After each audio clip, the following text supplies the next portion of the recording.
Voilà. Alors, est-ce que ça enregistre? il y a une personne qui attend ici encore, voilà.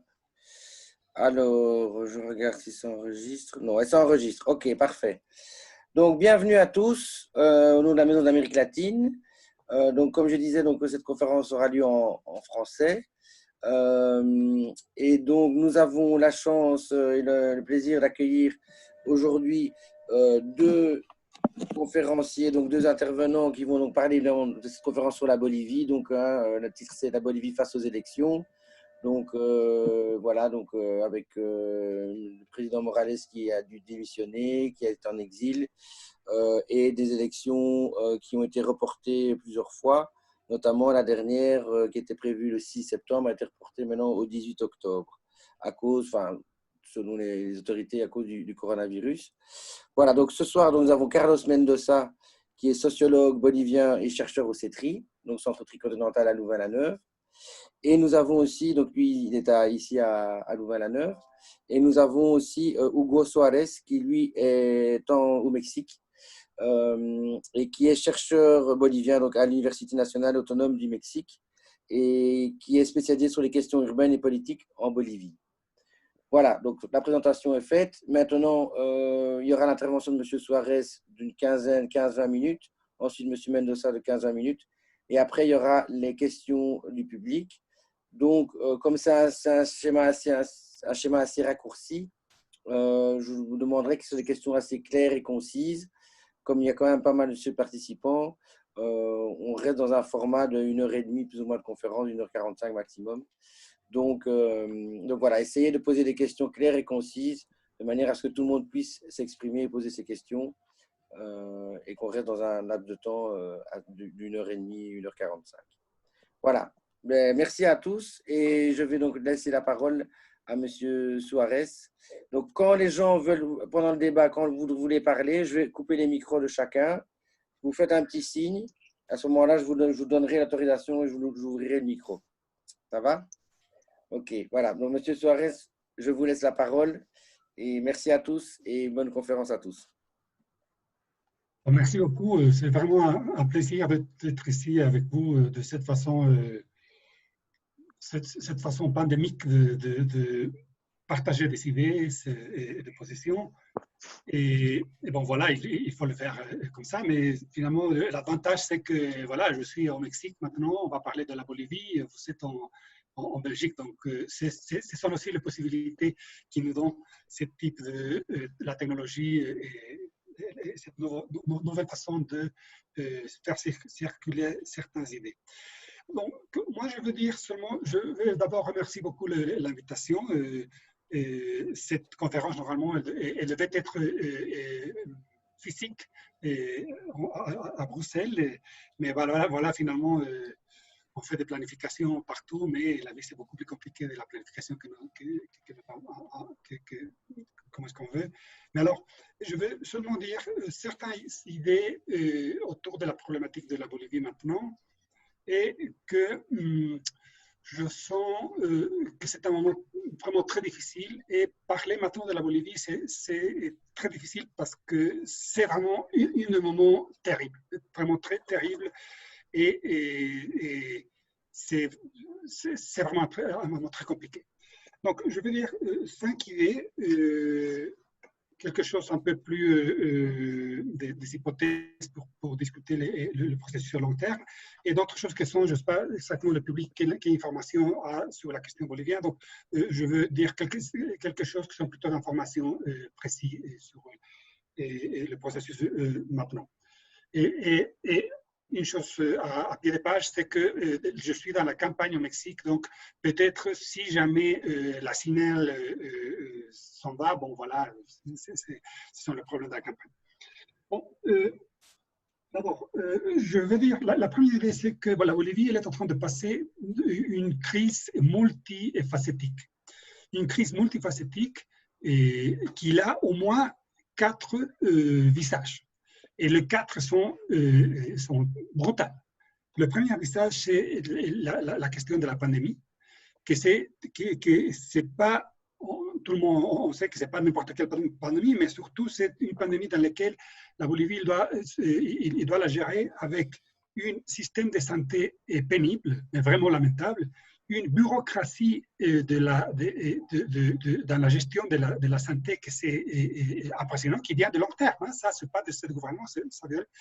Et une gestion, que c'est responsabilité des gouvernements actuels, est aussi pénible. Donc, la question de la pandémie, c'est un des problèmes brutaux pour la Bolivie maintenant. La deuxième question, c'est la question économique, qui c'était d'abord, on venait déjà d'avoir une période très, très importante, très bien de l'économique, et il devait commencer une crise, c'était un peu l'inertie, ça il devait venir comme ça. Et alors, maintenant, il n'a pas commencé vraiment la crise, mais il va venir de n'importe quel moment. Et en plus, avec le problème de la pandémie, c'est pire. Donc, la question économique, maintenant, il est comme ça un petit peu, mais d'un moment à l'autre, il va devenir terrible.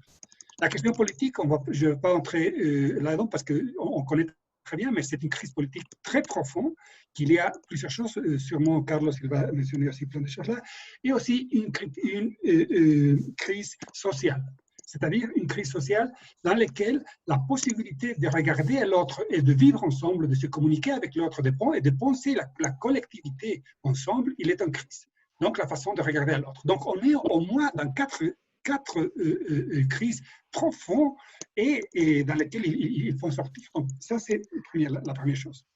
La deuxième chose, c'est que d'où est-ce qu'il vient cette crise? Il vient, à mon avis, je vais reprendre un peu l'hypothèse de Fernando Calderón, qu'il était là, si je ne me trompe, je l'ai vu dans le personne, mais il est plus là. Mais la thèse de Fernando Calderón, à mon avis, c'est très pertinent à ce moment maintenant, parce qu'il dit finalement qu'on est dans une crise que l'épuisement du modèle néolibéral, qu'on a vu clairement du 85 à 2006, il a eu son période le plus fort, mais aussi la crise du modèle social de développement d'Evo Morales. Donc, les deux modèles sont en crise. Ce n'est pas seulement le modèle néolibéral, le modèle aussi d'Evo Morales, c'est un modèle qui est en crise. Donc, ce sont deux crises à la fois. Mais ces deux crises, ils sont pas seulement de rupture d'une période à l'autre, mais aussi de lien de communication entre l'une et l'autre. C'est-à-dire qu'il ne faut pas seulement dire ça c'était une période, ça c'est une autre cycle, alors il va par là.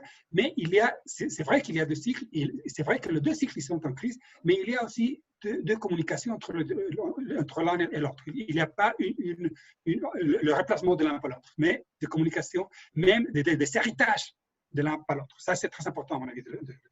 Et finalement, il faut dire qu'il y a deux continuités qui sont très importantes dans la Bolivie, que c'est la question démocratique. Depuis le 82 jusqu'à maintenant, et ça c'est ma thèse aussi, mon hypothèse, il n'y a pas eu une interruption de la vie démocratique. Même moi, je n'ai jamais dit qu'il a eu une dictature avec Evo Morales, je n'ai jamais dit qu'il a eu un coup d'État maintenant avec Agnès. Donc, la vie démocratique, même avec tous les problèmes qu'on a vécu, avec tous les problèmes, depuis 82 jusqu'à maintenant, la vie démocratique et les institutions, avec beaucoup de problèmes, c'est un pays très problématique, il n'a pas été interrompu. Ce n'est pas n'importe quoi ces données-là. Et l'autre donnée importante, c'est qu'on a vécu aussi un processus de stabilité économique depuis le 85. Donc, avec croissance très importante, d'autres moments que pas très important, mais on a vécu quand même un processus donc, la variable politique et la variable économique, ce sont deux variables qu'à mon avis, ils étaient très importants. Mais cette crise et cet épuisement de ce modèle, on peut le voir avec beaucoup de force, ou est-ce qu'on peut le voir avec plus de force et plus d'impression, c'est ce que Calderón il appelle la crise de la confiance. Donc, la crise politique. Et donc une crise de subjectivité dans laquelle on est arrivé dans une situation de polarisation de amis-ennemis, dans laquelle la possibilité de la confiance vers l'autre, c'est presque impossible, mais aussi la confiance à n'importe quelle donnée de la politique. Donc, à qui est-ce qu'on peut confier en Bolivie? C'est brutal. On peut pas confier les données données électorales. On ne peut pas confier les données des données de la santé. Est-ce qu'il faut croire que vraiment Agnès il a le coronavirus ou non? Est-ce qu'il faut croire que Eva Coppa elle a le coronavirus ou non? Est-ce qu'il faut croire au numéro de mort ou non? Est-ce qu'il faut croire aux médias qui disent Telesur, tous les médias internationaux, ou ce qui dit en Argentine, de ce qui se passe en Bolivie, ou ce qui dit Evo Morales, ou il faut croire à ce qu'il dit la OEA? À qui est-ce qu'on peut croire? Donc, la crise de la confiance, c'est brutal, parce que là, il n'y a plus des institutions qui puissent nous donner des informations claires du côté de la santé, du côté de la politique, du côté de tout. Donc, ça, c'est vraiment un problème terrible. C'est un héritage du gouvernement de Morales, mais aussi du gouvernement néolibéral d'avant, que maintenant, il est au cœur d'une crise de confiance. Et dans cette crise de confiance, dans cette crise de subjectivité, ce qu'il est en train de faire le tribunal suprême électoral, à mon avis, c'est formidable, c'est impressionnant, c'est la seule chose qu'il est en train de monter quelque chose. Alors, donc ça c'est un peu la partie plus globale. Il y a deux questions plutôt ponctuelles, plus conjoncturel, c'est que tout le monde sait que les élections ils sont de septembre pour octobre, mais alors quelles sont les trois forces que maintenant ils sont en jeu, pas en jeu, dans la compétition maintenant? On sait bien le MAS, seulement je dis ça un peu pour l'information globale, que le MAS c'est le seul parti vrai, c'est le seul vrai parti qu'il y a en Bolivie, c'est le seul vrai parti qu'il y a avec une idée très claire, une idéologie très claire, avec un leader très clair, avec une base très homogène, une capacité de mobilisation notable.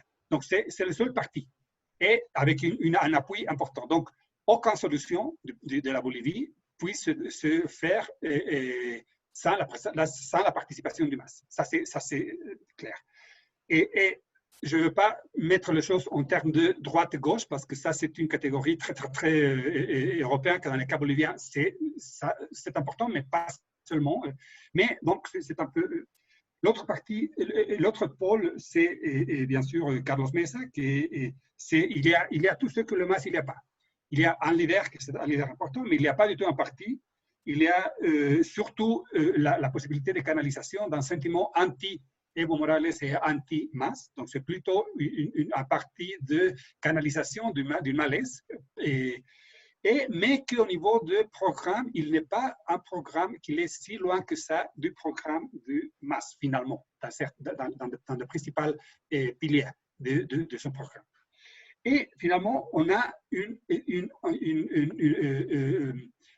l'intention de la recomposition du conservadorisme plus néolibéral, qui était du côté de la présidente Agnès, qui est là, il y a un parti faible, mais un parti quand même.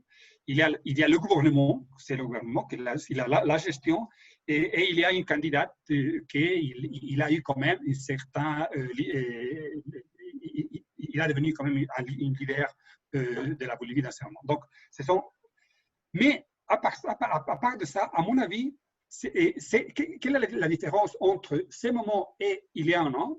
C'est qu'il y a un an, il n'était pas en jeu vraiment la conduction du processus historique de la Bolivie. Maintenant, je ne sais pas exactement jusqu'où est-ce que ça peut aller. Peut-être, ça c'est une question qu'il faut réfléchir, peut-être que maintenant, il est vraiment... il est en jeu la conduction vraiment, pas seulement de qui va conduire le processus, mais surtout une historicité différente. Mais ça dépend comment est-ce que ça va se passer. Et je finis avec ça. Et entre toutes ces problématiques-là, c'est le dernier point, c'est qu'il y a le problème de la santé. Alors, le problème de la santé, c'est un problème brutal en Bolivie. Il est vraiment, vraiment terrible. Les données qu'on a, à mon avis, ce sont données qui sont complètement difficiles ils ne sont pas données très précis, parce que la quantité de gens qui sont le virus sont beaucoup plus que ça. Et le problème, c'est beaucoup plus que ça. C'est vraiment difficile parce que l'État n'a pas la possibilité vraiment de donner des données très sérieuses. mais à la fin, le problème, c'est que les deux groupes le plus important, c'est le MAS et le gouvernement, comme les deux pôles. Et pour chaque pôle, la partie la plus importante, c'est de voir quel va être le résultat politique pour eux s'ils sont des élections maintenant ou s'ils sont des élections d'ici un mois. Donc, dans le cas du MAS, la partie la plus importante, c'est de dire qu'il faut aller maintenant, et parce que maintenant on est bien dans les enquêtes d'opinion, et parce que maintenant on peut dire si on ne va pas maintenant, donc on doit récupérer la démocratie parce que ça c'est une dictature. Donc, il a quand même une rhétorique plus ou moins cohérente de ce qu'ils ont dit il y a quelques mois. Et ils sont en capacité de vraiment faire le pays bouleversé, mais d'une façon brutale, parce qu'il y a la pandémie, il y a plein de... Donc, c'est vraiment, ils jouent au chaos, ils ont déjà joué au chaos il y a 7 mois, donc maintenant, ils jouent encore au chaos pour attirer deux conditions plutôt favorables dans les élections. Donc, c'est vraiment un jeu pervers. Du côté du gouvernement, c'est aussi des pervers, parce que ce qu'il veut, c'est un peu plus du temps pour avoir un peu plus d'aide avec la bassin, je sais pas, contrôler un petit peu, pour remonter dans les sondages et alors pour montrer que finalement, le problème de la pandémie, il est bien géré. Donc voilà, on va passer, parce que normalement, la pandémie, on dirait qu'il devrait passer un peu avec le temps. Donc, pour les deux pôles le plus pervers, c'est surtout ce qui est l'important, c'est la conséquence politique de la pandémie.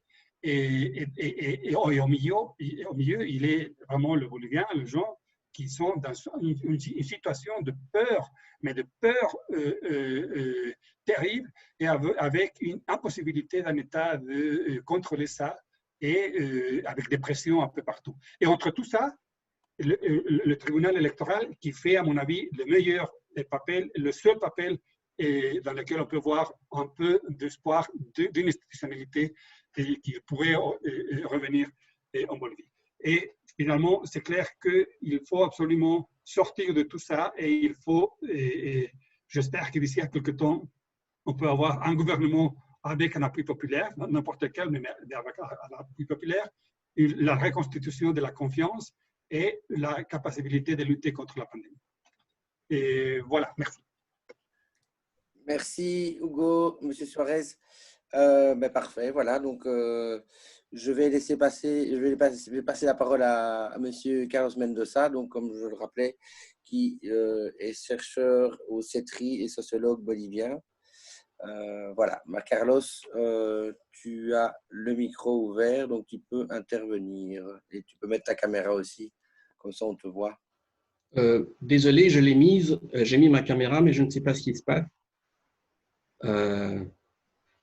Je suis désolé, je ne sais pas ce qui se passe. J'ai même changé de caméra il y a quelques instants, okay, d'ordinateur, mais je ne sais pas. C'est pas grave, le principal c'est qu'on t'entende. Voilà. Bonsoir. Je souhaite… On te voit là, c'est bon, on te revoit. Ah, parfait. Je souhaite avant tout remercier la Maison d'Amérique latine et notamment l'organisateur de cette intervention, Sébastien Ologne, et du directeur David Cusato. Voici les points que je vais aborder. J'en vais aborder 3 points. Les élections dans le contexte du nouvel État bolivien, période électorale qui commence en octobre 2019, et les 2 Bolivies comme clé de lecture. Comme vous l'avez très bien dit, Hugo José Suárez, c'est une situation clivante. Nous avons des lectures opposées. Mais ça n'empêche pas, nous nous connaissons depuis il y a plus de 20 ans, même avec nos lectures opposées, nous continuons à être des amis, mais vous allez lire une autre lecture. Vous allez entendre une lecture tout à fait différente de ce qui se passe en Bolivie.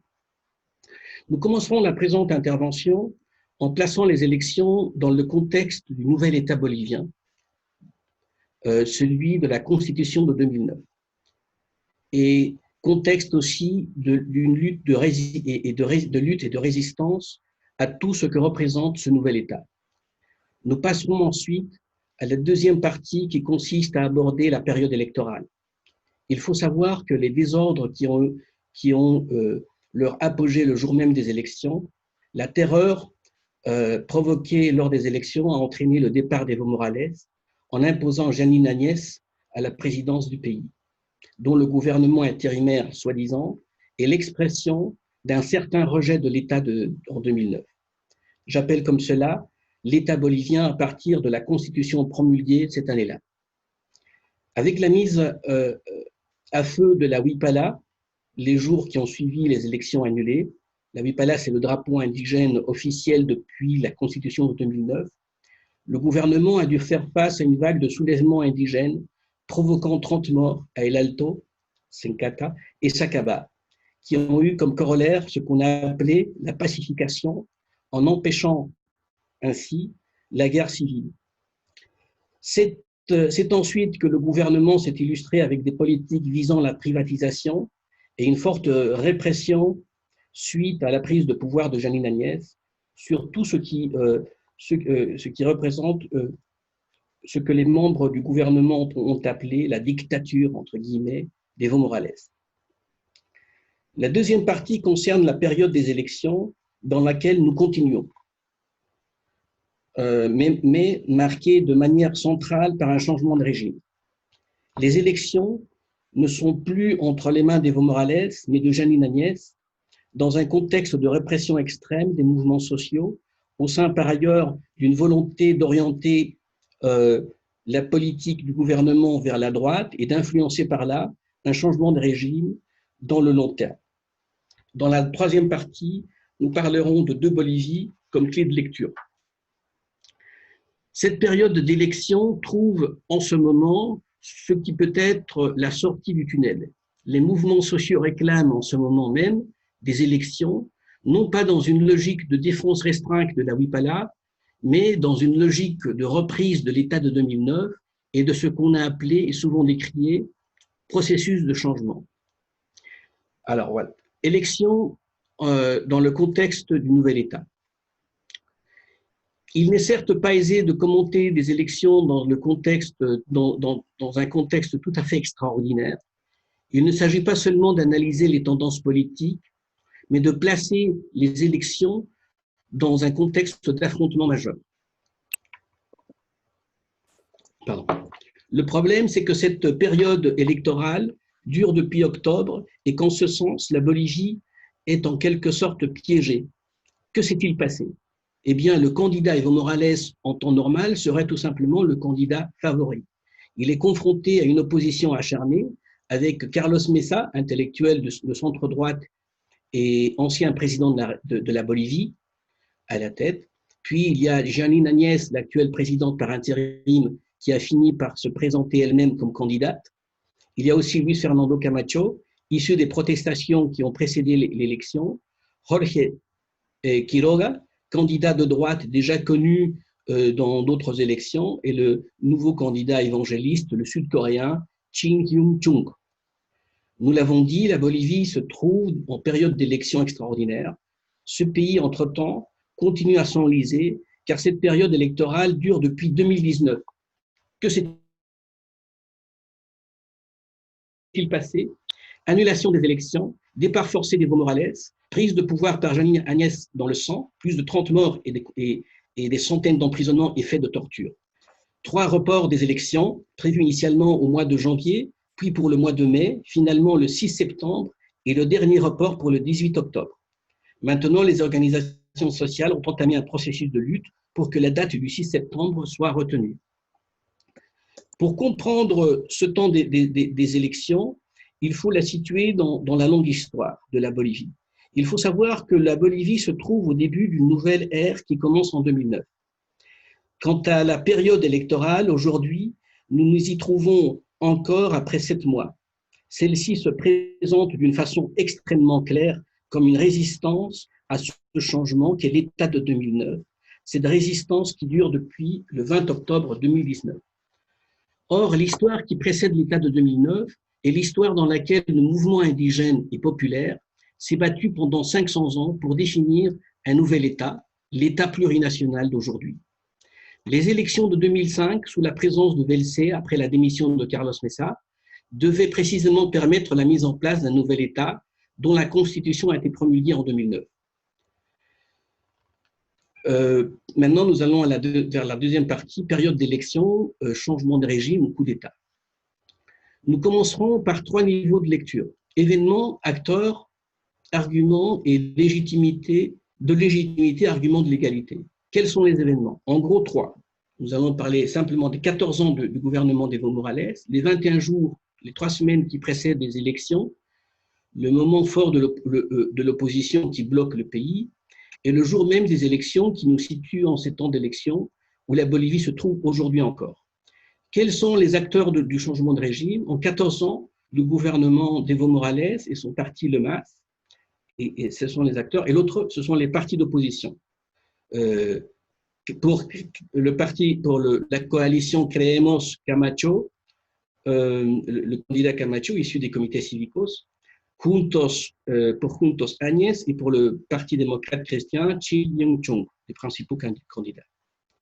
Les 3 semaines qui précèdent le changement de régime, coup d'État, les acteurs qui se font plus visibles, les dénommés comités cívicos qui organisent des cabildos, rassemblements dans les grandes villes, à chaque fois dans les fiefs des classes moyennes urbaines.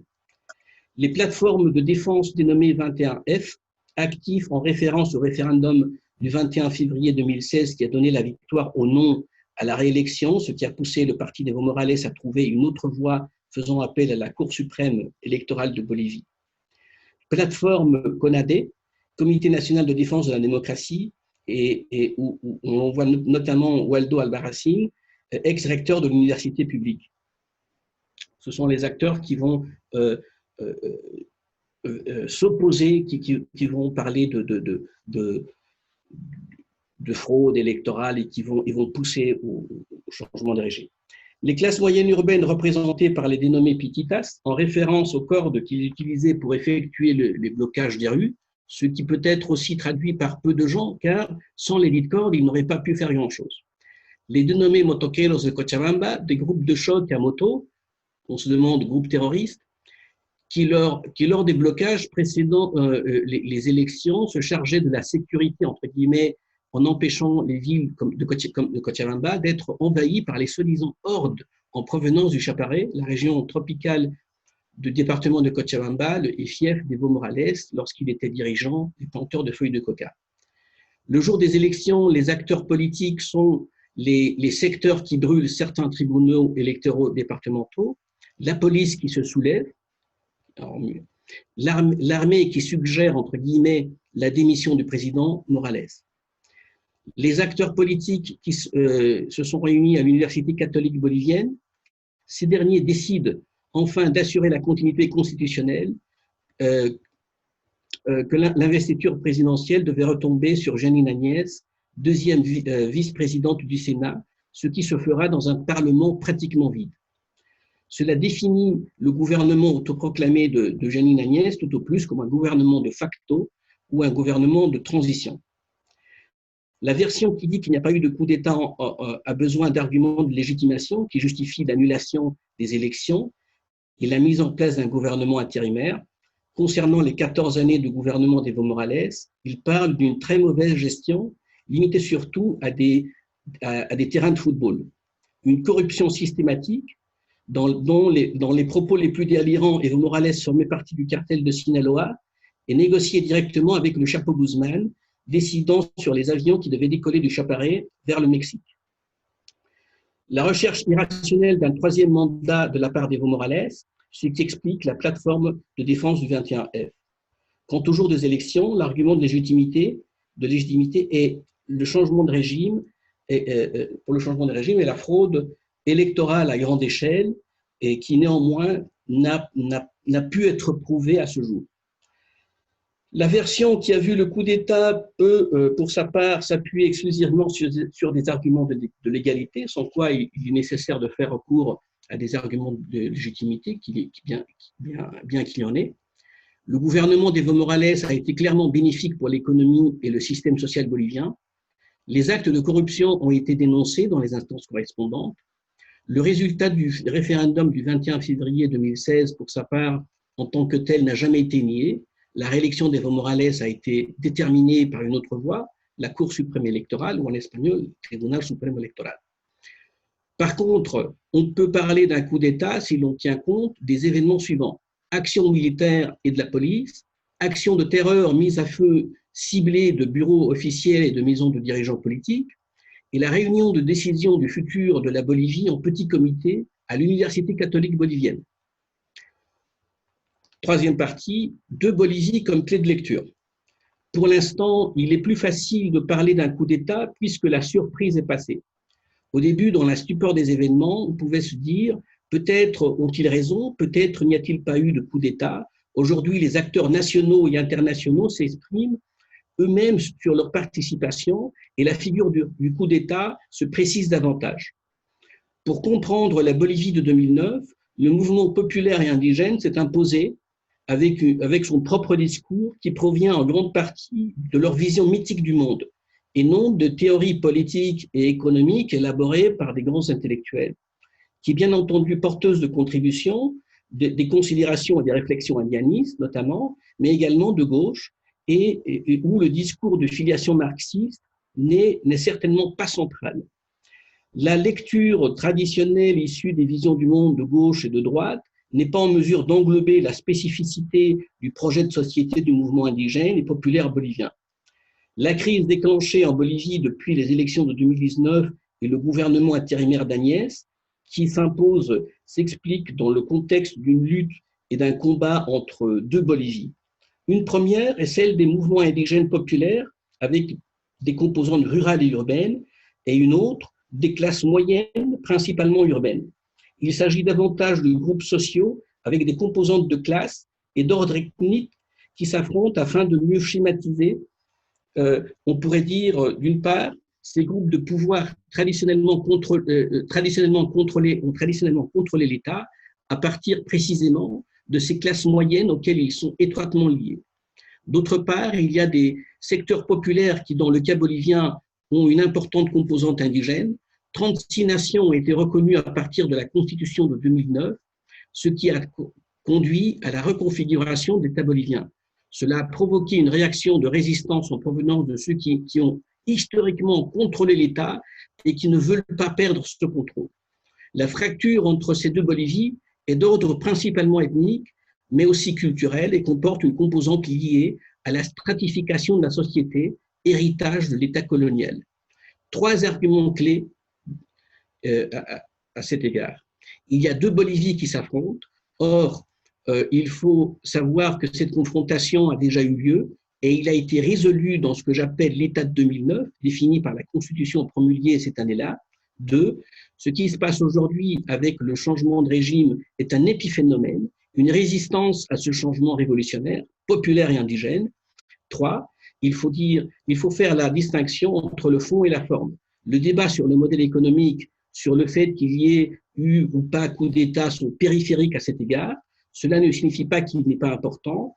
Tout cela doit être débattu. Néanmoins, le débat de fond concerne la définition d'un nouveau pays avec la participation des Indiens, historiquement exclus.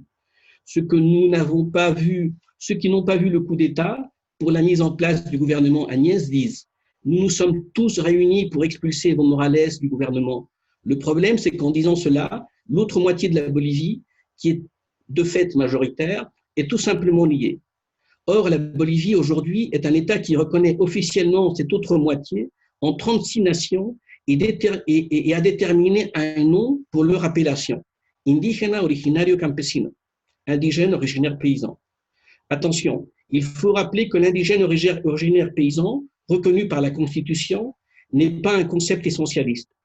Dans les premières heures du coup d'État, on a entendu dire qu'il n'y avait pas d'indigènes en Bolivie, ce qui, soit dit en passant, remet en question la légitimité de la Constitution elle-même. On s'est cru obligé de rappeler qu'Evo Morales a un nom de famille espagnole. Or, la nation se base fondamentalement sur l'identité. Cela dit, est indigène qui se reconnaît comme tel dans une des 36 nations. Fondamentalement parce que l'espace social, l'État qui a été construit en 1825, année de son indépendance pour ce secteur de la population, a disparu et n'existe plus. Nous sommes maintenant dans un état de l'espace social créé par la Constitution de 2009, l'espace de légitimité construit par les peuples indigènes. En d'autres termes, l'État bolivien tel qu'il a été conçu en 1825 est aujourd'hui un État révolu. Cela constitue de fait une authentique révolution. Une situation très dure et compliquée, voire douloureuse pour une partie importante de la population bolivienne. Aujourd'hui, avec le gouvernement de Janine Áñez, nous vivons précisément le déni de l'État de 2009 pour adopter l'idée que la Bolivie actuelle de 2009 remplace la Bolivie du passé. Il faut comprendre qu'une rupture épistémologique a eu lieu. Rupture épistémologique signifie, d'un point de vue philosophique, que l'on change de perspective dans la vision du monde. Les perspectives ancestrales et traditionnelles reprennent leur place, ce qui est souvent perçu comme du simple pachamanisme, mot qu'on utilise pour tourner en dérision la vision du monde indigène, du mot Pachamama, terre-mère. Du point de vue des sciences sociales, il est question d'un bouleversement dans la structure sociale, fini l'État englobant universel, car il a été remplacé par un État partagé. Le discours médiatique actuel pousse à l'amalgame, c'est-à-dire ce n'est pas le mouvement indigène qui est mis en exergue, mais plutôt le parti politique d'Evo Morales de MAS. Ce ne sont pas les gens qui se soulèvent, ce sont les organisations proches du MAS et d'Evo Morales. On cherche à faire la part entre le peuple, le mouvement indigène et les organisations proches au MAS. Le parti MAS doit être délégitimé car il a commis une fraude électorale en voulant se perpétuer au pouvoir, d'autant plus qu'il a été à la tête d'un gouvernement corrompu, etc. Message sous-entendu, la classe moyenne est légitime, elle qui a historiquement contrôlé le système d'éducation. On disait souvent du président Evo Morales, qui avait à peine terminé l'école secondaire, et il s'était entouré de personnes qui n'étaient pas compétentes pour leur poste, qui n'avaient pas étudié à l'université. On s'était souvent moqué du ministre Choquehuanca qui disait « lire sur les pierres ». Aujourd'hui, néanmoins, personne ne dit rien sur l'homme fort du gouvernement actuel, Murillo, qui a le même niveau d'éducation qu'Evo Morales. Le débat sur la légitimité des indigènes en tant qu'acteurs sociaux nous mène vers le débat sur la perception persistante en Bolivie d'un certain peuple populaire et indigène en tant que plèbe. Le pouvoir du peuple n'est pas le pouvoir de la plèbe. La démocratie ne doit pas être confondue avec ochlocratie. Les indigènes, la plèbe, une racaille irrationnelle, c'est comme ça qu'on la voit. La Bolivie est reconnue comme multiculturelle déjà dans la Constitution de 1992, mais cette reconnaissance ne fait pour autant des indigènes, ne fait que des acteurs politiques, mais ne fait pas des acteurs politiques, mais simplement des acteurs reconnus. Je crois que je vais en rester là pour l'instant. J'ai encore beaucoup à dire, mais pour le débat, j'en resterai là. D'accord. Merci, Carlos. Voilà, donc, voilà, merci à vous deux. On va passer donc aux questions du public. J'ai juste oublié de vous préciser une petite chose aussi à tous les participants qui seront là. Bon, vu qu'il n'y a personne qui a branché sa caméra à part Madame Cécile, cette conférence est enregistrée et sera mise sur YouTube, et il y aura un lien donc sur le site de la Maison d'Amérique latine et sur la page Facebook de la Maison d'Amérique latine pour que les gens qui n'ont pas eu l'occasion de participer puissent la voir. Donc voilà, donc pour l'instant il n'y a que Madame Cécile, donc voilà, comme ça vous êtes prévenus. Si jamais vous ne désirez pas être vu ou vos droits à l'image, vous pouvez couper votre caméra. Ceci dit, maintenant, donc, nous avons 12 personnes du public. Donc, pour rester assez concis, je vais donner la parole, si les gens le désirent, à chacune des personnes, à chacune des 12 personnes, pour qu'elles puissent poser une question. Et effectivement, pour cela, il faut que cette personne branche sa caméra, me fasse un signe que je puisse lui donner la parole. Sans ça, je ne sais pas si évidemment elle veut poser une question. Voilà, donc, voilà, à vous la parole au public. Donc, n'hésitez pas à mettre votre caméra. Voilà, Madame Cécile a déjà une question. Et pour les autres, n'hésitez pas à brancher votre caméra pour me faire signe. Comme ça, je vous donne le micro et je vous donne l'autorisation et vous pourrez poser votre question. Voilà, je réactive le micro de Cécile. Voilà. Bonjour. Bonjour. Ça va, vous m'entendez? Très bien. Oui. Alors, bonjour. Ben, moi, je m'appelle Cécile Collin. Je suis étudiante au doctorat à l'Université du Québec à Montréal. Alors, je vous parle d'un petit village au Québec. Et j'ai fait mon doctorat sur les femmes Aymara, principalement sur les femmes qui viennent d'origine de la campagne et qui ont déménagé dans l'agglomération de La Paz et l'Alto, tout en conservant un terrain à la campagne pour leur alimentation. Je suis allée en Bolivie en 2018-2019 pour mon terrain. Alors là, moi, je vais vous dire un petit peu ce que j'ai vu, ce que les femmes m'ont dit par rapport au gouvernement Morales. À l'origine, elles étaient très contentes du premier gouvernement Morales. Elles sont très en faveur du vivir bien, le mode de vie indigène qui est valorisé par ce gouvernement-là. Mais avec le temps, elles ont été bien déçues. Entre autres, je vous fais un portrait évidemment extrêmement global. Par rapport au mode de vie indigène, l'administration ou les charges administratives, les cargos, comme elles disent, ça doit être quelque chose qui est rotatif. Il doit y avoir une rotation. Puis elle trouvait qu'un gouvernement, un premier président qui reste de manière indéfinie ou infinie ou entre très, très longtemps au pouvoir, elles étaient déçues de ça. Elles étaient aussi déçues que le principe du Chachawarmi ne soit pas respecté, le principe qui veut que la direction, ceux qui ont une autorité, qui ont une charge d'autorité, ce soit un homme et une femme. Et aussi, elles sont assez très déçues aussi du machisme même, du sexisme même du président, qui avait des commentaires souvent très sexistes, entre autres, envers même des jeunes filles. Il y a toutes sortes de rumeurs sur même une sexualité, je dirais, débridée de la part du président. Là, c'est peut-être plus des rumeurs. Et évidemment, pour les femmes, peut-être que ça les touche plus que ça peut toucher les hommes. Alors, je voudrais savoir ce que vous pensez de cette réalité-là. Puis, je ne sais pas si vous avez une possibilité d'avoir un point de vue. Je sais bien que vous n'êtes pas des femmes, mais peut-être un point de vue plus féminin. Merci. Merci, Cécile. Je ne sais pas si c'est M. Suarez ou M. Mendoza qui a envie de répondre, qui se sent… Oui. Je peux dire déjà quelque chose. La première chose est très importante à souligner, c'est que l'avis de quelques personnes ne fait pas autorité. Ça, c'est très important. On peut visiter un pays, on peut avoir des opinions, on est des amis, ça ne fait pas autorité. Je voudrais le souligner plusieurs fois. Évidemment, il y a eu usure du gouvernement Evo Morales, évidemment, qu'il a perdu, du soutien non seulement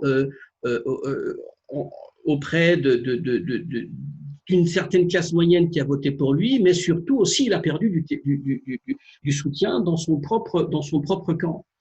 Mais aujourd'hui, la question n'est pas là, n'est pas celle-là. Lorsqu'on débat les élections, aujourd'hui, c'est de Bolivie. C'est-à-dire, je reste sur cette lecture. Je vous invite à voir ces deux Bolivies, une Bolivie urbaine, plutôt urbaine. C'est pas des monolithes, c'est pas une lecture monolithique non plus, hein, plutôt urbaine, de classe moyenne, et une Bolivie populaire indigène. Donc ça, c'est le clivage fondamental. Après, on ne peut pas non plus idéaliser la vie, c'est-à-dire les populations indigènes ne sont pas à être idéalisées.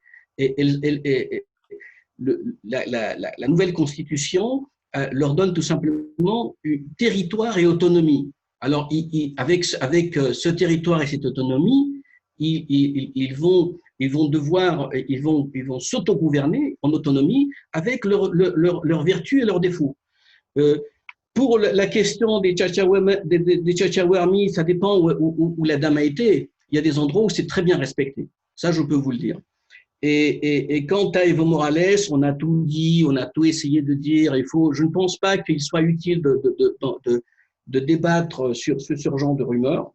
Le plus important, c'est de tenir compte que, évidemment, le mouvement, les populations indigènes ont un autre rapport. En étant une autre culture, ils ont une autre vision du monde par rapport aussi à cette vision du monde genré que peut avoir Occident. Ça, il faudrait aussi le souligner. Et il faudrait aussi faire la part des choses. Voilà, c'est ce que je voudrais dire pour l'instant, tout simplement. Merci. Merci, Carlos. Hugo, je te redonne la parole. Oui, voilà, merci. Et je voudrais dire quelque chose par rapport à l'intervention de mon ami Carlos. Et je voudrais finir avec que c'est clé, c'est que Cécile, il a mis dans la table. Je veux dire certaines choses d'une façon un peu plus, pas très articulée, mais seulement quelques données qu'il faut bien voir un peu, qui sont des problèmes dans la lecture de Carlos, à mon avis, qui nous donnent une autre version de la Bolivie. D'abord, seulement quelques données qu'il ne faut pas les cacher, parce que ça c'est le problème. Quand on cache certaines données, c'est terrible. Autour de 30 morts qui sont eues l'année passée, il ne faut pas oublier que le 10% de ces morts, 3 ou 4 morts, ils sont de gens qui s'étaient contre Evo Morales. Donc, qui sont de gens qui sont protestés contre Evo Morales et qu'ils étaient morts par de gens qu'on ne sait pas maintenant qui exactement, mais que c'était des gens qui luttaient pacifiquement contre Evo Morales. Donc, il faut rappeler que le mouvement, il était un mouvement dans lequel il avait une opposition à Evo Morales et qu'il avait des morts qui sont responsabilités des morts. Normalement, on dit seulement le 30 morts, responsabilité d'Agnès, c'est vrai. Il faut le dire, mais il ne faut pas oublier d'abord la responsabilité d'Evo Morales de mort là, et aussi il ne faut pas oublier les 60 morts qu'il y a de responsabilité d'Evo Morales et la violation des droits de l'homme qu'il a fait Evo Morales pendant 14 ans.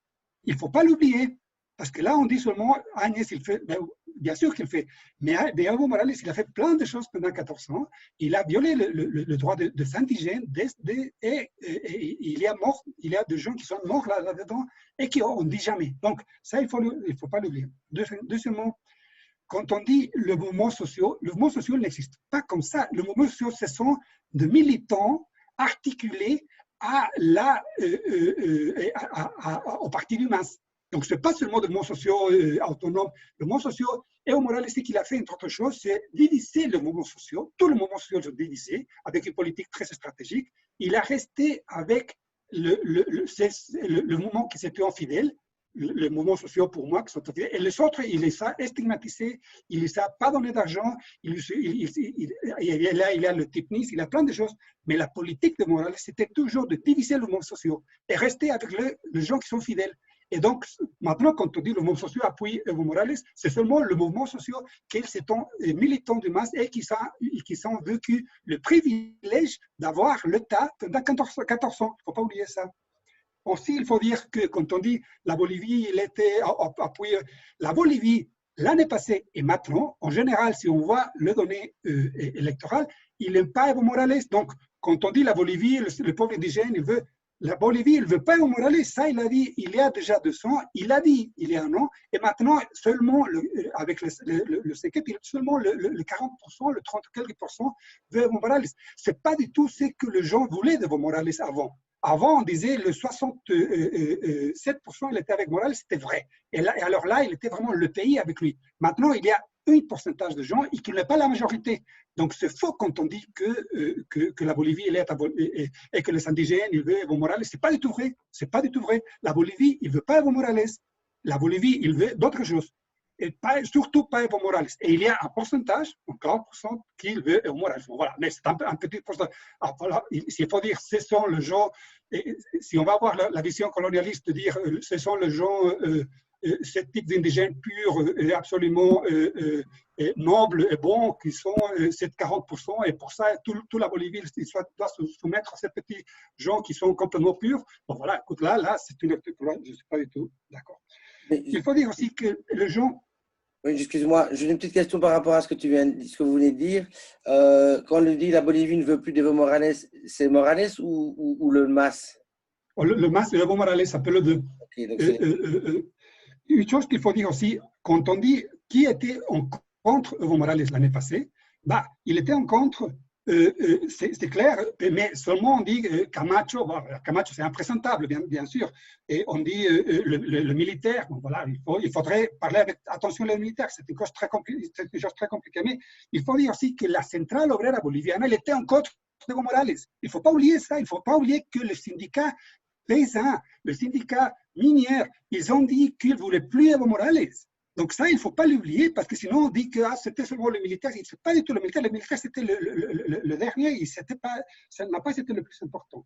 Il avait deux universitaires, il avait et plein de gens qui se sont dit pas de Morales. Et quand on dit la Bolivie, donc écoute, la Bolivie c'était la majorité de la Bolivie, c'était la question urbaine et seulement des urbains versus le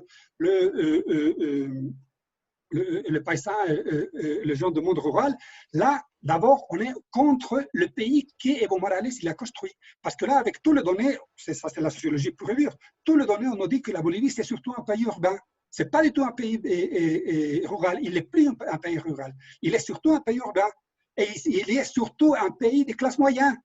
Pourquoi? Parce que la politique économique d'Evo Morales était très, très, très bonne. Et une des politiques fondamentales d'Evo Morales, c'était la construction d'une classe moyenne. Alors, la classe moyenne que lui-même il a construit, c'est cette classe moyenne qu'il veut tuer le père. Et voilà, c'est ça. Je ne sais pas si c'est bien ou c'est mal, mais en tout cas, c'est le pays que lui, il a construit, un pays urbain, un pays surtout de classe moyenne, qu'il ne veut pas Evo Morales et qu'il n'a pas voulu à ce moment-là.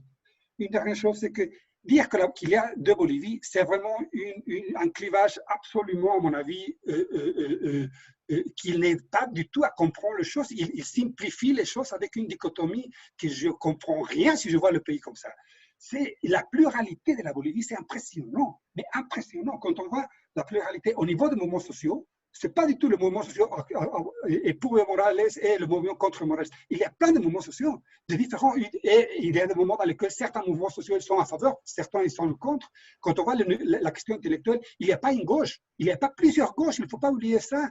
Il y a une gauche qui n'est pas avec Evo Morales, il y a une gauche qui n'était pas du tout le genre néolibéral et tout ça, et qu'ils sont absolument contre Evo Morales, et qu'en plus Evo Morales et le MAS, ils ont essayé de marginaliser et d'imposer une seule voix, que c'était la voix d'Evo Morales et d'Álvaro García.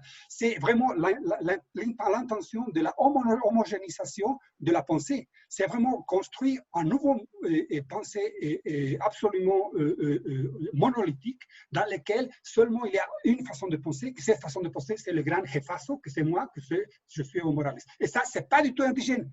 Ça, c'est une autre chose qu'il faut absolument le dire, que et au moment dans lequel on dit oui, il a eu le territoire autonome, oui, c'est vrai, mais attention, il a bloqué systématiquement la possibilité d'autonomie dans les territoires autonomes, c'était le MAS. Pourquoi le gouvernement il n'a pas voulu du tout faciliter les territoires autonomes? Parce qu'il était en contre de ce que ce n'est pas du tout une question indigène, c'est plutôt une question moderne, le parti du MAS. Et alors, s'il avait plusieurs movimientos autónomos et territoires autonomes, alors le parti, que c'est une question plutôt moderne, qui n'est pas du tout avec la mythologie indigène, et le parti, le MAS, il n'avait plus de contrôle. Alors, le MAS, il a bloqué systématiquement. Et il y a Luis Tapia, il dit, moi je ne saurais pas dire ça, mais je répète l'idée de lui, que c'est un grand intellectuel bolivien, de gauche bolivien, attention, il dit que le gouvernement qu'il a plus lastimado, qu'il a plus bloqué le mouvement indigène, c'est le gouvernement d'Evo Morales. Ça, il dit Luis Tapia, que ce n'est pas un type de la CIA. Hein. C'est un intellectuel bolivien, universitaire, de la gauche bolivienne, qui démontre que le MAS, il a eu une politique systématique de blocage de l'autonomie indigène. Pardon, est-ce que je peux parler aussi? Oui, alors, juste un petit truc.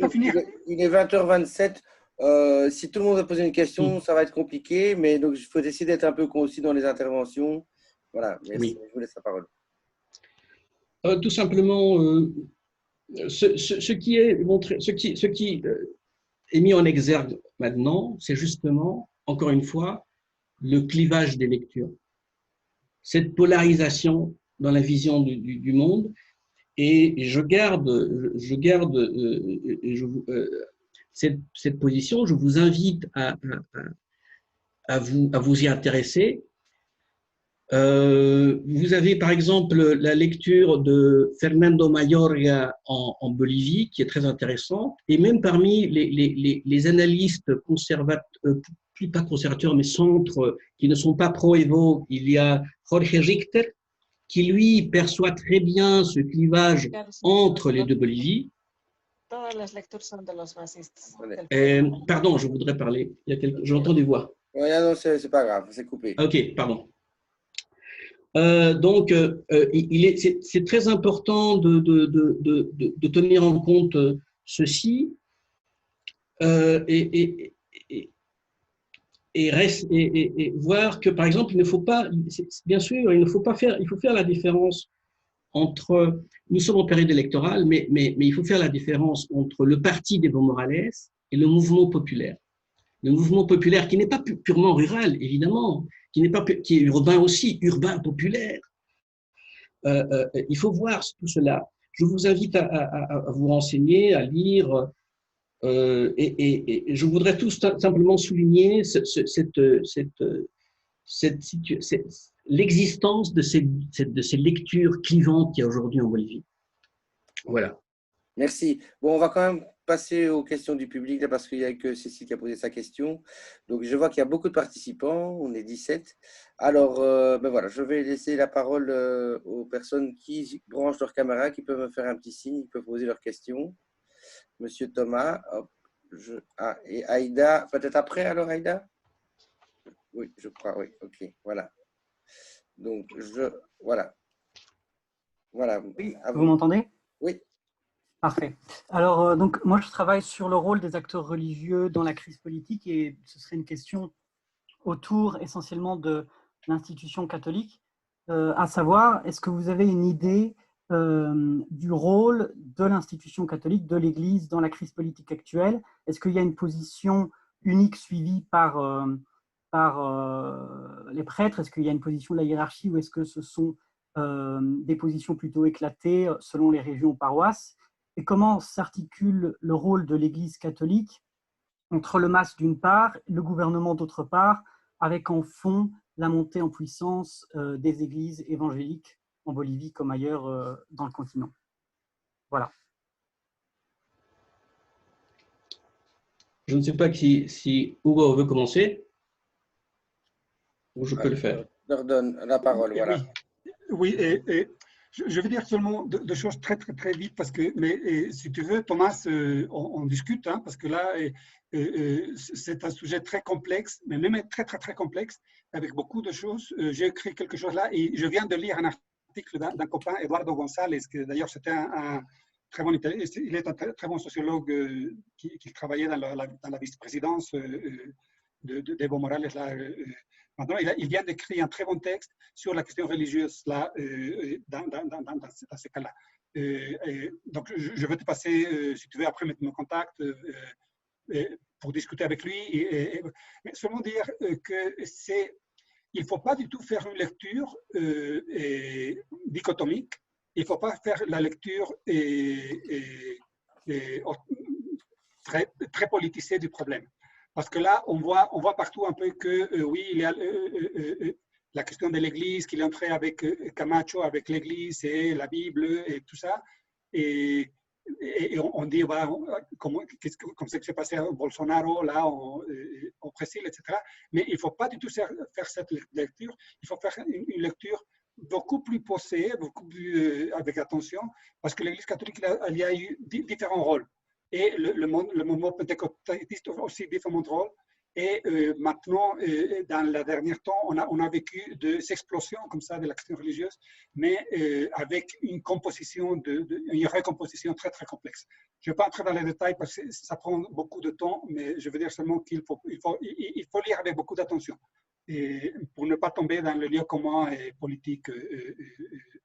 Et une petite chose que je voudrais dire sur ces lignes, comme ça, c'est que je viens d'écrire un bouquin que je peux vous envoyer qui s'appelle El Desencanto, qui Donc, c'est que Céline montre, et dans le cas de femmes, ce n'est pas seulement le cas de femmes, c'est le cas de plusieurs intellectuels, de plusieurs mouvements sociaux, de plusieurs mouvements populaires, donc d'une grande partie de la population qu'ils ont avec beaucoup d'espoir et qu'ils ont vraiment lutté pour cet état qui dit Carlos, de cet nouvel état de 2009, mais qu'à la fin, on a vu que tout ça, il a eu une partie brillante, tout à fait importante, mais il a eu une partie obscure qu'il faut absolument la dire maintenant, à mon avis. Carlos, si tu veux intervenir. Oui, oui, je voudrais. La première chose à dire que je voudrais. On a beaucoup de questions. Vas-y, ok. Bon, je vais pas trop prolonger. Mais évidemment, il y a, grosso modo, la hiérarchie de l'Église s'est toujours prononcée contre le gouvernement d'Evo Morales. Donc, et il y a toujours cette différence. Hein. La hiérarchie n'est pas non plus un bloc, attention. Mais grosso modo, en général, elle est plutôt contre. L'Église de base, comme d'habitude, est en partie plus proche du peuple. Il y a le cas de Luis Espinal dans l'histoire bolivienne. Et qu'est-ce qui s'est passé? On a en Bolivie aussi, c'est-à-dire on a essayé de jouer avec cette dichotomie d'un point de vue politique, comme le candidat faisait mention, mon ami Suarez, ou José Suarez, on a fait mention on a fait appel à cette image, à cette idée du Christ qui revient au palais contre le pachamamisme. Mais en fait, l'État bolivien aujourd'hui est un État laïque et c'est comme ça et ceci ne va pas changer de sitôt. Mais voilà, l'Église, dans sa hiérarchie, est plutôt contraire au parti d'Evo Morales. Voilà, c'est. Ok, merci Carlos. Alors, je crois qu'Aïda avait une question à poser. Ah, elle vient de partir. Ah, voilà, je vous donne la parole. Vous pouvez l'accepter là, je crois que j'ai appuyé. Si vous acceptez d'ouvrir votre micro, vous pourrez poser votre question.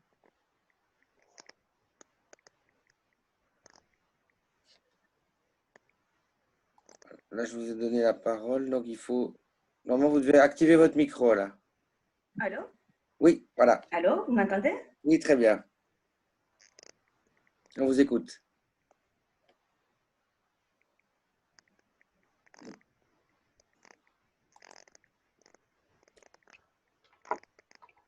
Là, on ne vous entend plus. Donc, je m'appelle Peggy, je Belgique depuis plus de 20 ans. Ah, voilà. Allez-y. Ouais. Ah, ben.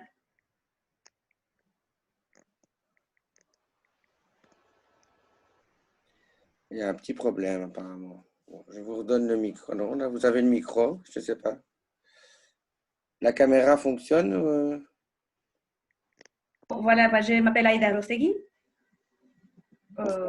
Oui, mais je crois que j'ai pas beaucoup de réseaux, donc ça va, je crois que ça ne va pas être possible. Ouais, c'est compliqué. Oui. Bah, écoutez, on va passer à une autre question. Malheureusement, on n'a pas l'occasion, il n'y a pas assez de réseau pour Aïda. Donnez la parole à quelqu'un, ouais, dommage. Désolé, mais voilà. Mais est-ce qu'il y a quelqu'un d'autre a une question à poser? Voilà, donc nous avons Thomas a posé sa question, Cécile aussi. Nous avons Jeanne de Monque, Carole, Lopez Nunes, Lucia Ocio Suarez. Ah voilà, Carole. Voilà, vous pouvez accepter. Ok. Bonsoir. Bonsoir à tous. Oui, j'ai une question, en fait, j'aimerais savoir, c'est quel est le support maintenant d'Evo Morales dans la région? Parce qu'on voit que Maduro, c'est pas trop stable en ce moment. On voit que peut-être ça peut être le kirchnerisme en Argentine. On peut penser à Ortega. Bon, j'aimerais savoir comment ça va jouer le support international, mais surtout de la région, pour Evo Morales dans les prochaines élections, en fait. N'est-ce pas? Alors, qui veut? Hugo, Carlos? Hugo, je ne sais pas, peut-être Hugo veut dire quelque chose? Oui, oui, je donne le micro. Oui, merci. Oui, en fait, il faut dire que d'abord, l'appui qu'il a le MAS en Bolivie, c'est fondamental, c'est énorme, et c'est ce que je dis au début, c'est le parti le plus important avec la plus d'organisation, avec la plus de clarté idéologique, avec la plus claire possibilité de mobilisation, et avec le plus appui populaire au niveau du parti.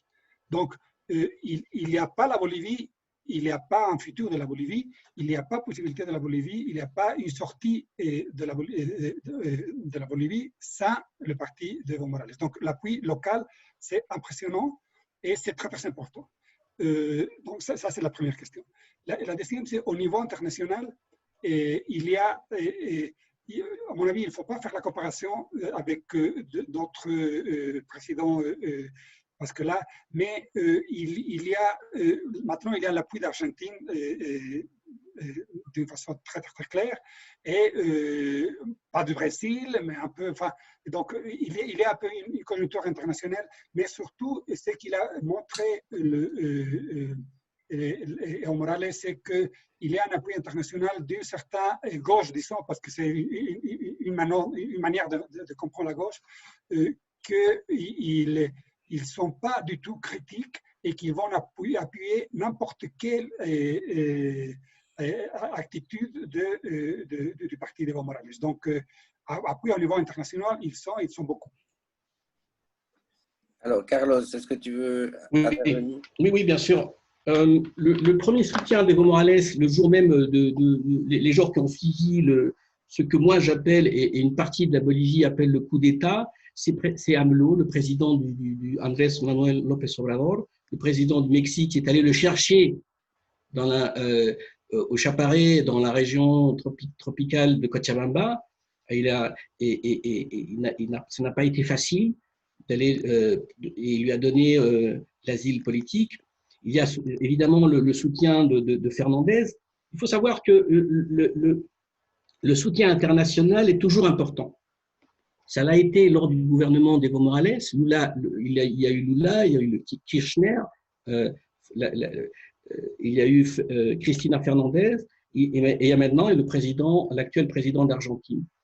Donc, évidemment, ils ont leurs différences, ils ont leurs spécificités, mais clairement, il y a un soutien qui reste important, qui est important aussi bien dans les forums internationaux que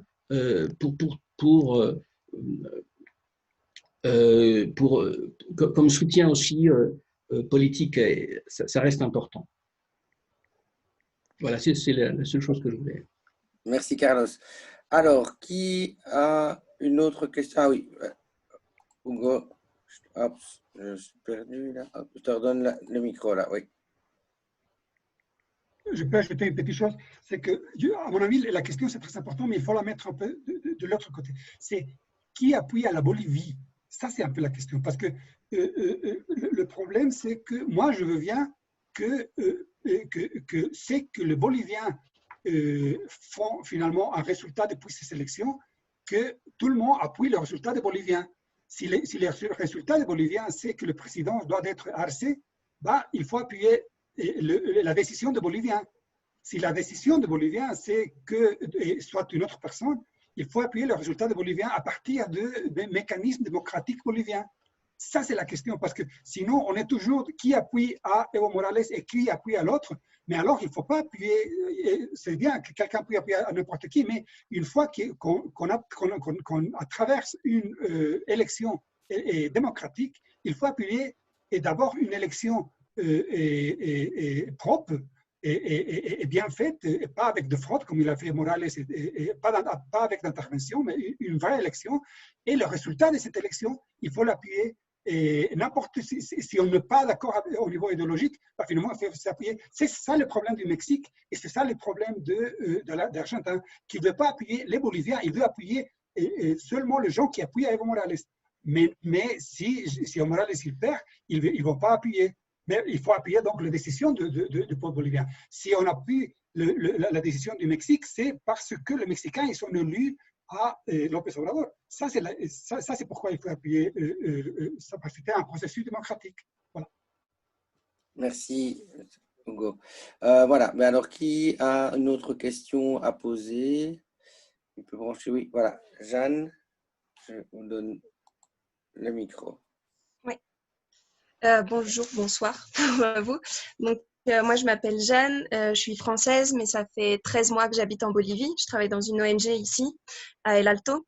Et en fait, je voulais avoir un peu votre opinion sur qui pourrait sortir gagnant des prochaines élections suite ce sera presque un an de gouvernement de Janine Agnès, mais on voit qu'il y a eu pas mal de crises de corruption, alors que c'est ce qu'elle critique sur le gouvernement de Morales, le fait qu'il n'y ait plus le leader charismatique Evo Morales qui affecte forcément le MAS. Il y aura probablement un second tour, mais voilà, est-ce que quelqu'un va vraiment sortir vainqueur de cette année de crise, de multiples crises, on va dire. Donc voilà, c'était pour avoir un peu votre opinion là-dessus. Alors, Hugo, Carlos. Je peux. Carlos, oui. Oui. Je crois qu'en ce moment, la question ne se pose pas vraiment. C'est-à-dire, il est clair que le candidat le plus important est Evo Morales. Alors, est-ce qu'il va gagner en premier tour ou en deuxième et il sera vainqueur? On ne sait pas. Ça, ce n'est pas en ce moment même la question principale, car nous sommes face à une incertitude. Le gouvernement qui a imposé ce changement de régime brutal, que, j'insiste, j'appelle coup d'État, n'est pas prêt d'accepter le retour d'Evo Morales comme si de rien n'était. Donc, il fait tout pour empêcher son retour, persécution des dirigeants du MAS,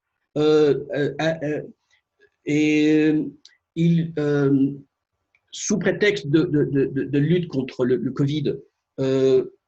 Donc, il y a une forte répression. Aujourd'hui, il faut savoir, la Bolivie et une partie du peuple est mis sous silence. Les droits humains, il y a un véritable problème en ce qui concerne les droits humains en ce moment en Bolivie. Et ce n'est pas moi, ce n'est pas ce n'est pas les gens c'est-à-dire il y a même des gens comme Jorge Richter qui vont vous le dire.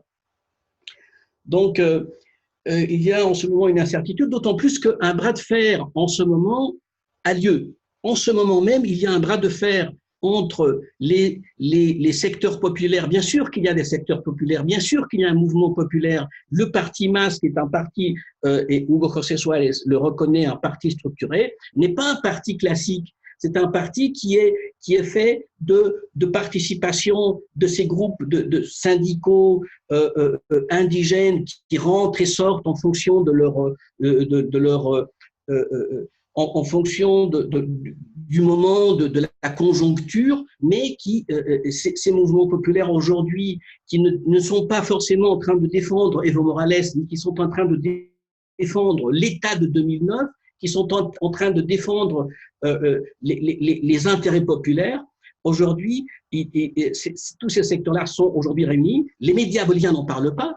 Ils sont aujourd'hui ils entament un bras de fer avec des blocages et autres pour que la date du 6 septembre soit retenue et il n'y ait pas de report. Déjà ça, donc avant de penser qui va gagner les élections, il faut se poser la question, qu'est-ce qui est en train de se passer aujourd'hui en Bolivie en termes de bras de fer, d'une part d'un gouvernement qui ne veut pas de retour d'Evo Morales, de retour du MAS, du parti où le candidat est Arce Catacora et Choquehuanca, qui ne veut pas de ce retour. Et un secteur populaire qui pousse et qui demande des élections. Donc, c'est ça, aujourd'hui, je pense que la question centrale est là, et là, il faut le reconnaître, il y a une grande part d'incertitude. On ne sait pas très exactement qu'est-ce qui va se passer. Merci, Carlos. Est-ce que Hugo veut intervenir, répondre à la question? Merci, oui. Et en fait, à mon avis, l'autre partie qu'il faut dire de ce qu'il dit Carlos, c'est que c'est clair qu'il y a un État très répressif maintenant et qu'il ne veut pas du tout penser à le retour de masse et des pratiques de masse. Mais aussi, il y a de l'autre côté une partie absolument autoritaire, d'une politique complètement autoritaire qui veut absolument imposer son agenda avec des méthodes violentes, de participation très violentes, et avec de façon de manipulation brutale. Donc, et le problème, il n'est pas d'un côté seulement. Il est d'un côté, tout à fait d'accord, mais il est de l'autre côté aussi. Alors, avec ça, le pire, moi, je suis là, pas du tout, je ne vois pas les choses, je suis très, très pessimiste et je ne vois pas les postes avec une polarité de qui va gagner l'un et l'autre. Tous, ils vont perdre. Tous, ils vont perdre. Le Bolivien, on va perdre maintenant. On n'a pas sorti maintenant. Et ça, c'est le pire. Il n'y en a pas sorti parce que les radicaux, d'un côté et de l'autre côté, ils veulent se tuer entre eux. Et un, il ne veut pas qu'il y ait le MAS, et l'autre, il ne veut pas du tout qu'il soit là, il dit qu'il est à coup d'État, etc., plein de choses. Donc, le problème, c'est que la Bolivie, il est maintenant entre les deux pôles le plus radicaux, qui sont le plus guerriers. Et il n'y a pas beaucoup de gens qui puissent faire un pont entre deux positions et de penser la collectivité d'une autre façon. Et maintenant, à mon avis, et maintenant c'est pire, parce que les 4 crises que j'ai dit au début, ce sont 4 crises dans lesquelles on a besoin, mais on a absolument besoin de la diplomatie de la politique. On a vraiment besoin de gens, de politiques et vrais nobles, et que de politiques qui sont vraiment le pays par devant et pas les positions, par leurs privilèges de deux côtés. Et ça, maintenant, il n'y a pas beaucoup en Bolivie, malheureusement. Donc, on va perdre tous. Je ne suis pas très optimiste. Ok, merci Hugo. On va essayer de redonner la parole à Aïda, voir si ça fonctionne cette fois-ci. Bonjour. Bonsoir, oui, bonjour. Bonsoir, là vous m'entendez? Oui. Bon voilà, moi je vais juste revenir, je m'appelle Aïda Rostegui, je ne sais pas si vous avez entendu, j'habite en Belgique depuis 20 ans, mais je suis bolivienne. Moi je viens revenir sur en fait, effectivement, il y a un problème de polarisation dans la société. Ce que je trouve vraiment très dangereux, c'est de faire les identités. Fixer une identité indigène contre l'identité rurale. Parce que moi, je trouve que ça, malheureusement, ce type de raisonnement, ça a mené à des conflits identitaires assez forts dans plusieurs régions du monde. Et c'est quelque chose que moi, je trouve que c'est franchement à éviter. Parce que surtout quand on part du principe que c'est un État plurinational. Alors, je ne vois pas pourquoi il faut confronter les uns aux autres. Et c'est clair, je suis d'accord, les indigènes, malheureusement, ils ont été pendant longtemps et ils sont toujours, il ne faut pas les nier, ils sont toujours, il y a discriminés et il faut lutter contre ça. Mais cette polarisation, je trouve très dangereuse. Je trouve très dangereuse et je trouve que c'est ce que j'ai vraiment le moins aimé de cette stratégie politique du MAS. Parce que c'est très nuisible pour les pays. Ça pour commencer. Après, maintenant, en Bolivie, on joue un peu il y a ce qui va dire les uns, c'est le contraire, et les autres vont les décrier. Ça, on les voit au Parlement avec les chlorures de sodium. C'est un traitement auquel des gens ils ont foi parce que c'est pas cher et ils estiment qu'ils vont pouvoir guérir ou pas être touchés par les virus. Et si les gouvernements disent une chose, l'Assemblée dit l'autre. Pareil pour les crédits. Et ça, c'est vraiment une irresponsabilité politique des uns et des autres. Et ça, je suis désolée, un parti qui se dit très populaire et qui pense, en théorie, à la population ne devrait pas faire ça. Donc voilà, c'est juste une opinion. Et je voudrais aussi demander après à Hugo José les coordonnées pour avoir son livre, ce qui m'intéresse beaucoup. Voilà. Merci Aïda. Voilà, qui veut intervenir? Hugo, Carlos? Je peux le faire. Vas-y, Carlos. Et certainement, ce clivage est bien sûr qu'il est désolant, qu'on n'aimerait pas qu'il existe, mais il est là. C'est-à-dire, moi non plus, mais il faut savoir qu'il a été résolu. La Bolivie a trouvé une solution, le mouvement indigène pendant 500 ans a lutté, et elle a réussi l'autonomie. Voilà, c'est résolu.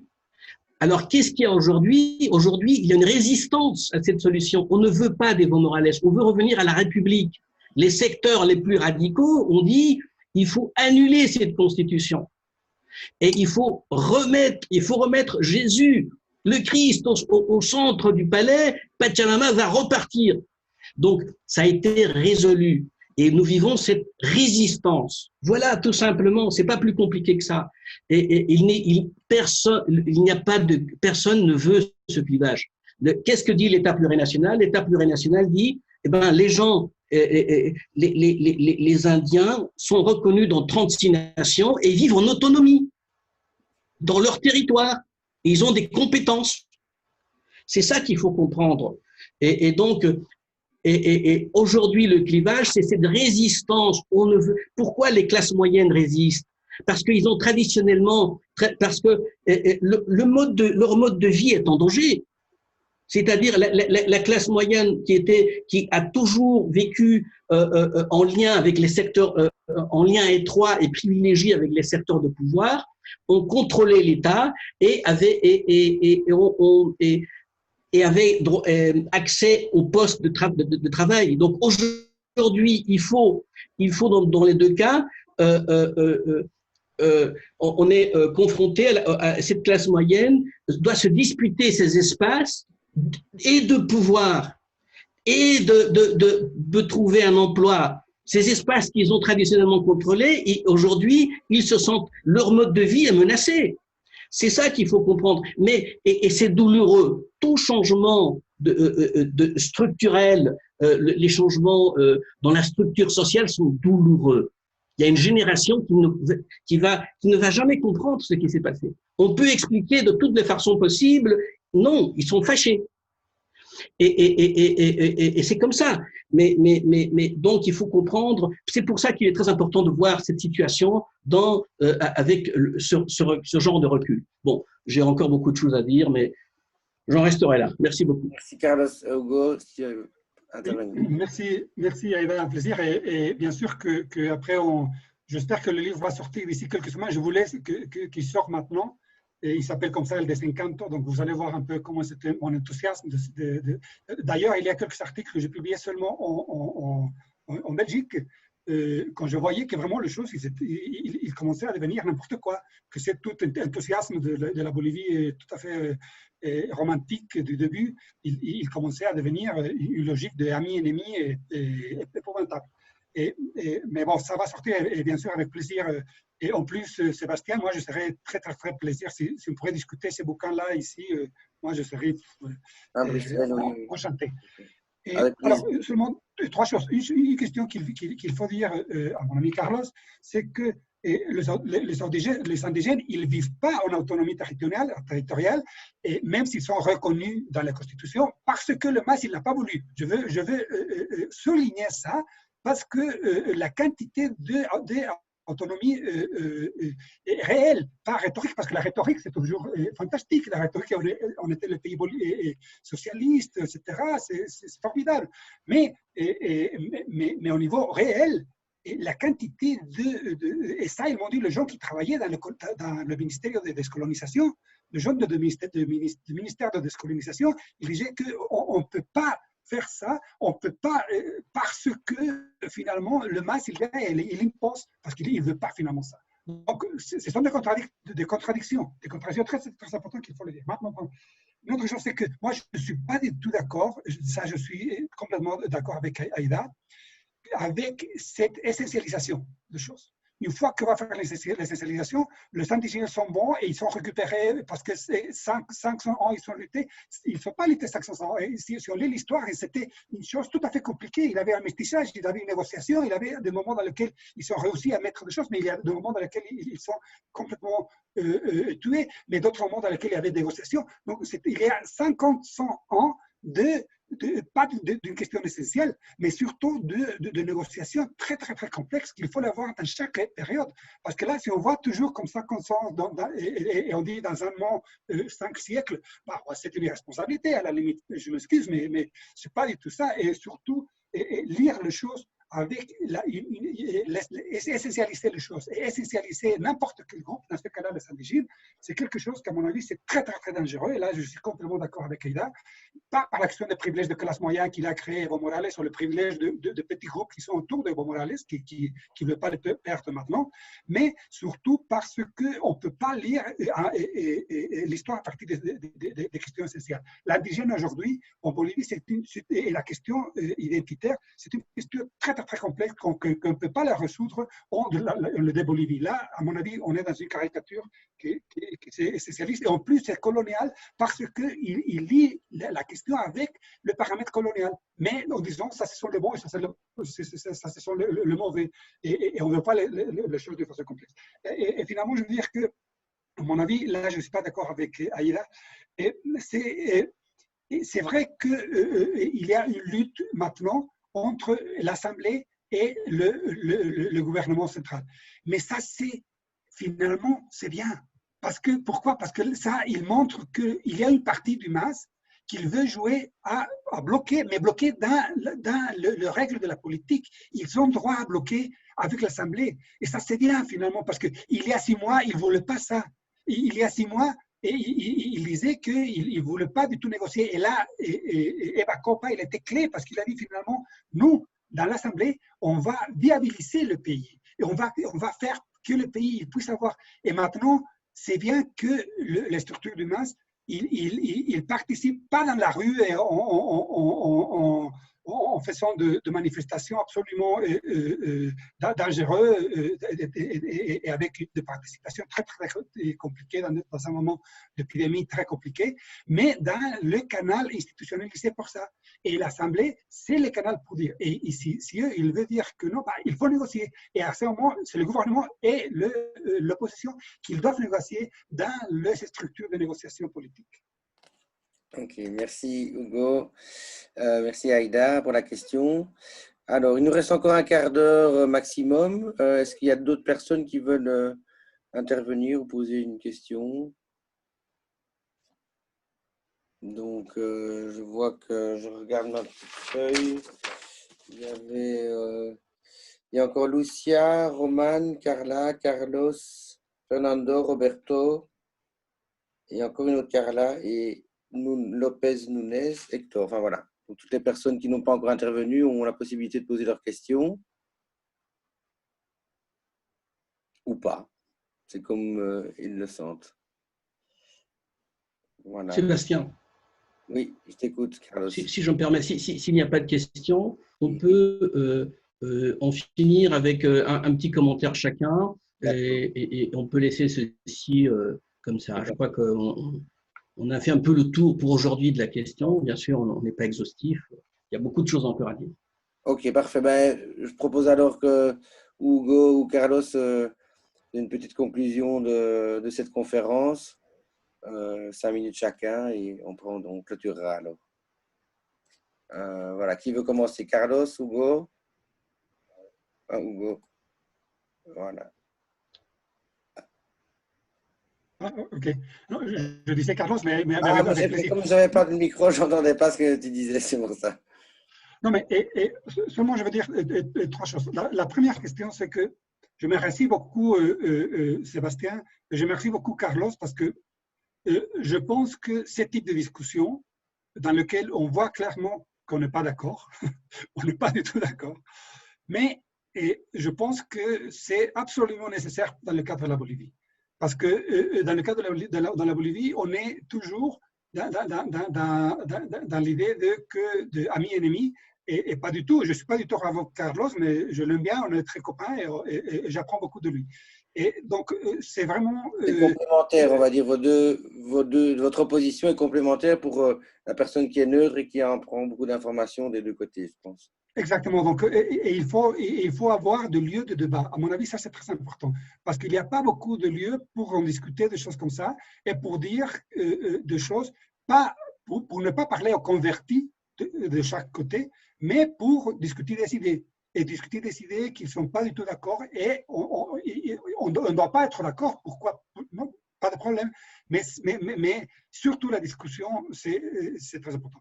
Et la deuxième chose que je veux dire, c'est que la sortie en Bolivie, ça doit être vraiment une sortie moi, j'espère vraiment que les élections qui vont arriver donnent un petit espoir en Bolivie. Et je dis avec toute sincérité que je dirais que presque il ne m'importe pas beaucoup qui va gagner, mais je voudrais que ceux qui gagnent soient avec un résultat honnête au niveau de procédure et que tous les gens qui sont participés là-dedans, ils puissent avoir le patriotisme de reconnaître à l'autre et d'aller ensemble finalement, même avec des critiques, même avec des discussions, mais aller ensemble dans un cadre démocratique. Sinon, on va se retrouver dans ce climat de polarisation et ça, c'est le pire scénario pour la population bolivienne. Merci Hugo. Carlos, à toi le mot de la fin. Moi, je voudrais aussi souligner cet espace de débat entre précisément ces deux positions opposées qu'il y a en Bolivie, ce clivage, et quand même, néanmoins, le débat est possible. C'est-à-dire, je ne suis pas d'accord avec mon ami Hugo José Suárez, mais nous débattons. Et ça, c'est le principal. Alors moi, je voudrais terminer, je crois que j'ai dit ce que j'avais à dire. Je vais tout simplement en finir avec quelques commentaires. Il y avait quelqu'un, j'avais lu quelque part passer, certes, le candidat à la présidence pour le MAS, maintenant, c'est Arce Catacora. Le candidat à la vice-présidence, c'est Choquehuanca. Ça, il fallait le préciser si ça n'a pas été clair. Ce n'est pas Evo Morales. En ce qui concerne l'état de 2009, c'est un processus. Nous sommes en train, c'est-à-dire, c'est quoi un film? Nous sommes dans les premières secondes du film. Nous sommes en train de lire encore les génériques. Comment pouvons-nous nous prononcer sur les premières secondes d'un film? C'est un processus. Et l'autonomie des territoires est un processus. L'autonomie du peuple indigène, des 36 nations, ne fait que commencer. Peut-être que le MAS n'a pas beaucoup aidé, peut-être, mais nous sommes dans un nouvel État qui, si cette constitution est toujours en vigueur, n'a d'autre possibilité que d'approfondir. Donc, ne soyons pas trop pressés. On n'arrange pas 200 ans d'oppression en 20 ans, 30 ans. Et bien sûr qu'il n'est pas question d'essentialiser, mais je l'ai dit dans mon intervention, Evo Morales a un nom espagnol, et alors? Evo Morales ne parle pas l'aymara où il parle, je ne sais pas, et alors?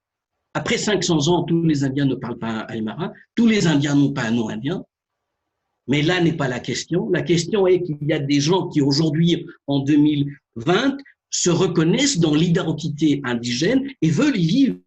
Avec les défauts qu'il y a, c'est pas parfait. Dans les communautés, c'est parfois dur de vivre en communauté parce qu'il faut suivre la communauté. Il n'y a pas de place, il n'y a pas beaucoup de place pour l'individu. Si la communauté décide quelque chose, il faut le faire. On n'est pas toujours content, mais c'est comme ça, c'est-à-dire le vivre bien est quelque chose à inventer. Il n'est pas question de revenir. On ne sait pas ce qui s'est passé il y a 500 ans. Il faut réinventer le vivre bien. On a la Bolivie, avec l'État de 2009, a déterminé un nouveau horizon ontologique. Voilà. Et c'est avec ces mots que je voudrais terminer. Et on est dans l'espoir que de nouveaux débats auront lieu. Merci beaucoup. Super. Merci beaucoup, Carlos. Merci, Hugo. Voilà. Donc, moi, je trouve qu'effectivement, le débat était assez intéressant et nous a permis d'apprendre beaucoup de choses dans le sens où, comme c'était des oppositions, des avis divergents, on a appris beaucoup de choses et c'était assez complémentaire. Voilà. Donc, voilà. Moi, je vous remercie tous. Je vous remercie à toutes les personnes qui ont assisté au débat aussi. Et voilà. Donc, merci à tous. Je vous donne rendez-vous le 27 août pour une conférence sur le Brésil et la gestion de la crise du Covid. Bien évidemment, on en parle tout le temps, mais c'est évidemment d'actualité, par Jair Bolsonaro et sa politique intérieure aussi. Donc, il y aura M. Laurent Delcourt, qui travaille aussi également, chercheur au CETRI, sociologue aussi, et Frédéric Louot, qui est maître de conférence à l'ULB et qui est spécialisé aussi sur le Brésil. Donc, voilà. Écoutez, merci à tous. Passez une très bonne soirée ou une bonne journée pour M. Suarez ou ceux qui ne sont pas en Belgique. Et voilà, donc à très bientôt. Et donc, comme je vous disais, donc, la conférence sera revisionnable. Donc, on va faire un lien sur notre page Facebook et on fera donc un enregistrement qui sera sur YouTube. Voilà, merci à tous et je vous souhaite une bonne soirée. Au revoir. Au revoir, bonne soirée. Au revoir, Carlos. Au revoir, Hugo. Au revoir, tout le monde. Ciao, Hugo.